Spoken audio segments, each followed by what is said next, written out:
Je vais prendre la deuxième série de questions pour 2 minutes maximum, chers collègues.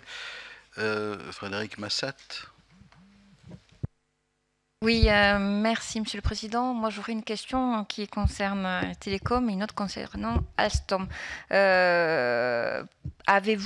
Pouvez-vous nous dire, le cas échéant ou pas, si vous avez une stratégie de rapprochement avec un autre opérateur ou pas actuellement?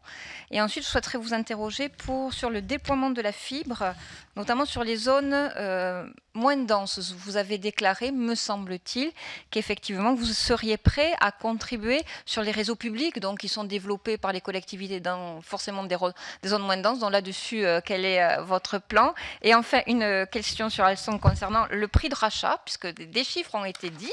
Donc moi, je me permets de façon naïve de vous le demander. On a dit qu'effectivement, 28 € le cours actuel, vous n'étiez pas vendeur, que votre prix, d'après ce que dit la presse, et moi je ne fais que relater, serait 35 €. Donc le juste prix serait lequel? Je vais d'abord répondre sur les télécoms.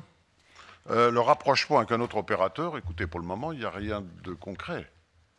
Moi, si tel ou tel opérateur, mais M. Montebourg a fait une déclaration en ce sens, mais si tel ou tel opérateur veut étudier des solutions, pourquoi pas?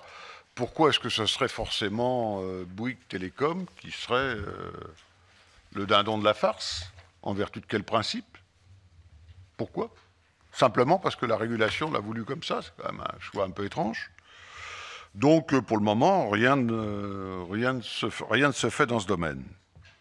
Sur le déploiement de la fibre, je pense que peut-être on peut vous donner quelques informations complémentaires. Quelques informations chiffrées. Bon, aujourd'hui, Bouygues Télécom, nous disposons, au moment où je vous parle, d'un peu plus d'1 million de prises commercialisées FTTH, pour être très précis. FTTH, c'est la fibre donc jusqu'au domicile, pour que les choses soient bien claires, de fibre optique. Et nous avons un objectif d'1,4 million de prises commercialisées en fibre jusqu'au domicile à la fin de cette année. L'essentiel de ce parc est en effet situé dans les zones les plus denses du territoire, c'est tout à fait exact. C'est d'ailleurs le cas aussi de l'ensemble de nos concurrents. Pour ce qui concerne le déploiement de la fibre, et c'était votre question, mais je pensais qu'il fallait replacer dans le contexte, pour ce qui concerne le déploiement de la fibre optique dans les zones les moins denses du territoire, elle est aujourd'hui surtout le fait, vous l'avez indiqué, des collectivités territoriales à travers les réseaux d'initiatives publiques. Et nous avons indiqué, il y a de cela plusieurs mois déjà, que Bouygues Télécom était tout à fait prêt à être présent sur les réseaux d'initiatives publiques dès lors que ceux-ci prévoyaient à leur catalogue ce qu'on appelle techniquement une offre de bitstream, pardon de ce jargon, qui est ce qu'on appelle une offre de service activé, disponible pour qu'un opérateur comme nous puisse se brancher finalement sur ces réseaux.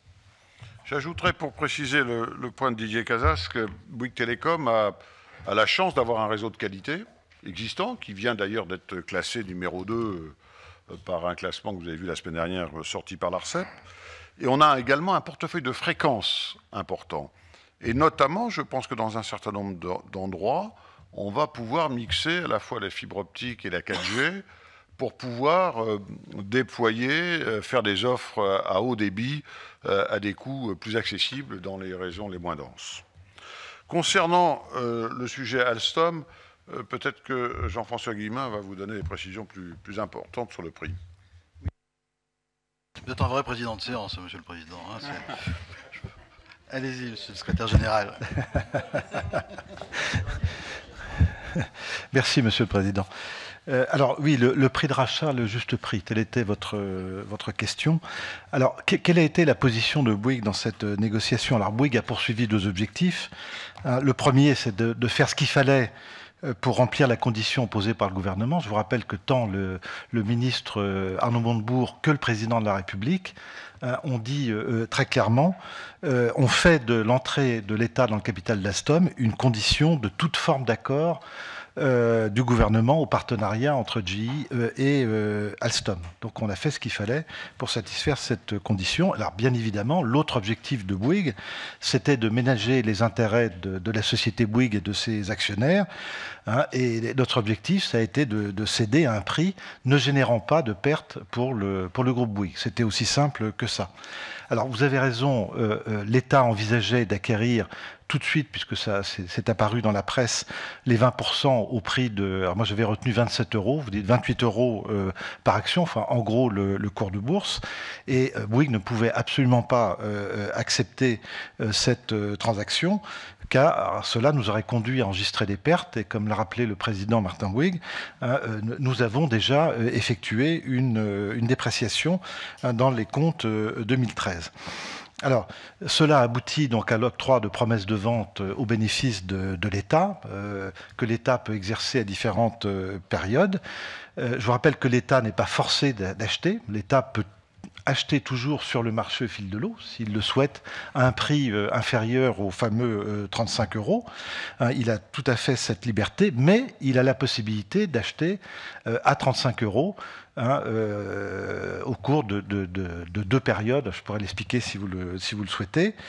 Alors, il est très important de souligner, comme l'a déjà dit M. Bouygues, c'est qu'il s'agit de 35 € ajustés de la distribution exceptionnelle qui pourrait avoir lieu s'il en est décidé ainsi par Alstom. Par exemple, si la distribution est de l'ordre de 10 €, je prends un exemple théorique, eh bien le prix ne serait pas 35 €, ce serait autour de 25 €. Voilà. Et alors pourquoi cette somme-là? Alors, les titres Alstom sont environ de 35 € dans les comptes de Bouygues. Et alors pourquoi 35 €? Parce qu'on a effectué des études financières conduisant à effectuer cette dépréciation. Et ces études ont été confirmées par celles qui ont été faites par ailleurs, à la fois d'ailleurs, j'imagine, par les conseils d'État, les conseils de l'État et Alstom. C'est qu'on pense qu'après l'opération GE, le cours pourrait se situer aux environs de ces 35 €. Alors je répète, ajusté, toujours bien sûr. Et l'État décidera ou pas, mais il n'est pas... aujourd'hui, il est tout à fait plausible que la valeur se situe à ce niveau-là. Voilà. Bien, alors si vous le permettez, je vais quand même donner la parole à l'ensemble